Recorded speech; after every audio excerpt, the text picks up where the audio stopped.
izao lay mpamakitrano raha nilazako dia toy ny angano rehefa nandeha teny an-tsena toy ny mpivarotena hoe moty aiva ianao dia toy lay vehivavy janga ilay satanako mijoro iampanga itoram-bato ireo mpanorandalana itorakaiva ianao ankehitriny anefa fantatro fianao no efa ty ahy taloha Jesosy ianao ko tsy nanamelokay na firazanioty efa vitako navelanao ny eloko Jesosy ianao lay niadiko ampototry ny azo nijalinao mametrako ny fiainako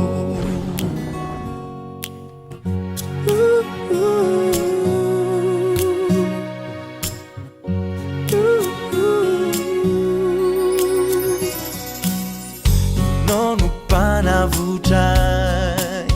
ianao ilay misolo vavahay rehefa nandray ny famonjenao vita fanekena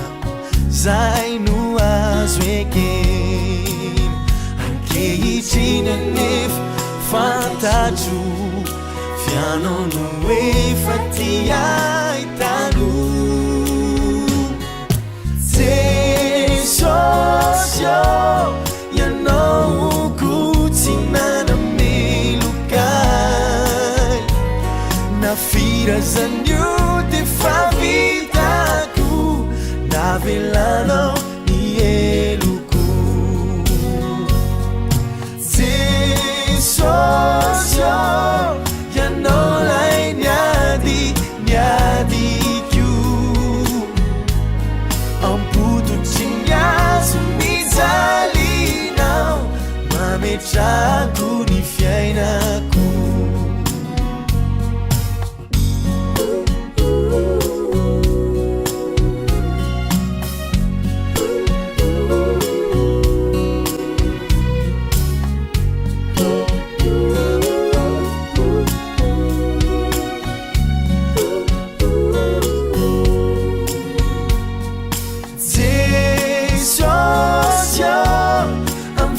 Falina manantina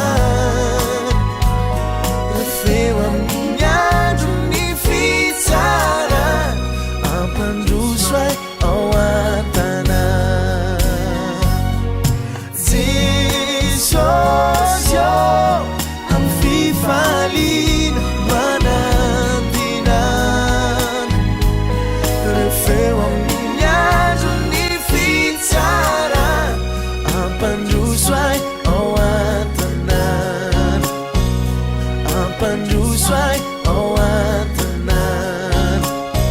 no Ampandroso ao an-tanàna